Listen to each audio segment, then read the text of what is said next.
L'épisode s'ouvre dans une obscurité presque totale, une nuit silencieuse qui semble isoler Kushi et Arnav du reste du monde.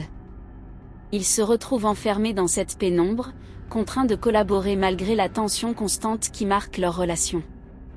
Arnav annonce qu'il a réussi à trouver une allumette, révélant son instinct pragmatique face aux imprévus, tandis que Kushi affirme qu'elle va chercher une bougie afin d'apporter une lumière plus stable.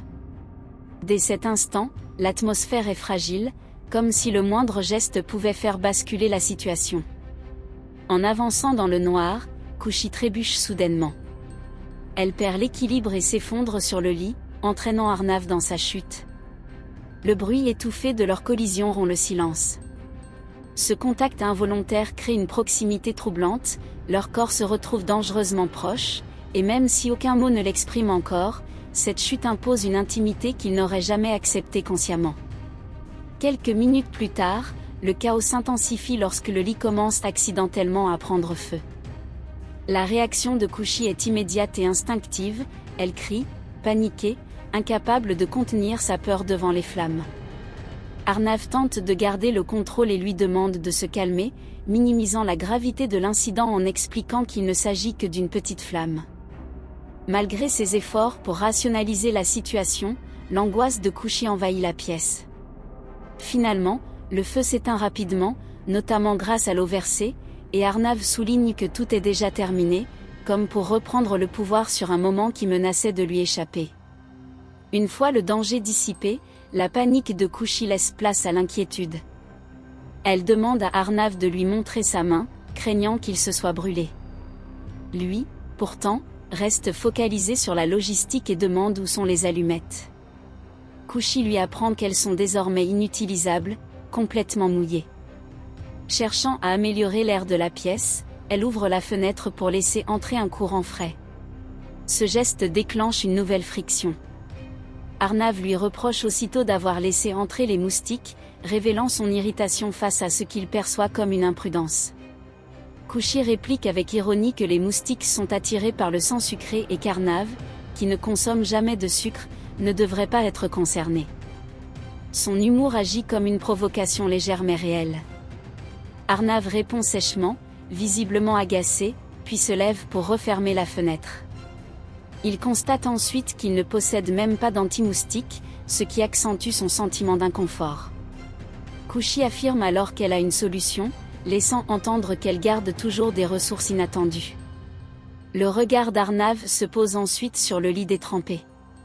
Kushi confirme qu'il est inutilisable. Arnav l'accuse d'être responsable, estimant que si elle avait apporté la bougie plus tôt, rien de tout cela ne serait arrivé.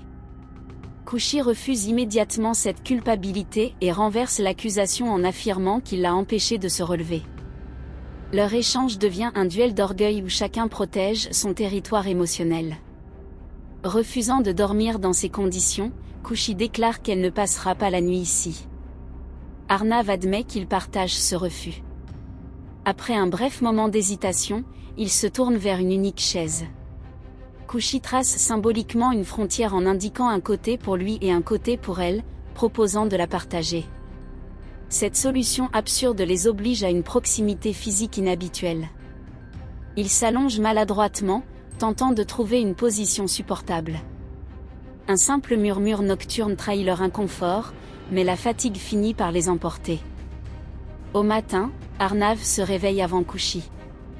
Dans ce silence fragile, il l'observe dormir.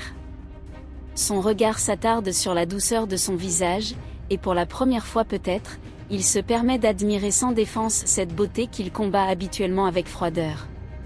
Ce moment révèle une fissure dans son armure émotionnelle. Lorsque Kushi ouvre les yeux, elle se justifie aussitôt, affirmant que cette proximité n'est pas de sa faute et que c'est Arnav qui s'est rapproché. Sa réaction trahit une gêne profonde, reconnaître cette intimité reviendrait à accepter un lien qu'elle n'est pas prête à nommer. Elle remarque ensuite qu'Arnav ne parle pas et s'étonne de ce silence inhabituel, persuadée qu'il aurait normalement répliqué avant elle. Très vite, une odeur étrange attire l'attention à l'extérieur de la chambre. Anjali, surprise, cherche son origine et évoque même avec légèreté l'idée d'un thé servi au lit, comme dans un hôtel luxueux. Mais la plaisanterie s'interrompt lorsqu'elle remarque la puissance de l'odeur. Kushi finit par avouer que le lit a pris feu durant la nuit et qu'elle a dû l'éteindre avec de l'eau. Elle ajoute qu'Arnav ne peut pas parler, ce qui augmente immédiatement l'inquiétude d'Anjali. La vérité apparaît alors, Kushi a utilisé un anti-moustique pour se protéger, sans savoir qu'Arnav y est gravement allergique. Cette substance irrite sa gorge au point de lui faire perdre la voix. Kushi est sidérée par cette découverte et reconnaît qu'elle ignorait totalement ce détail. Elle énumère même, avec une ironie nerveuse, les nombreux problèmes physiques d'Arnav, avant d'admettre que si elle avait été informée, elle aurait agi autrement. Anjali, fidèle à sa nature protectrice, interprète la situation avec optimisme et confie qu'elle avait imaginé qu'il passerait une nuit romantique. Immédiatement, elle propose des médicaments.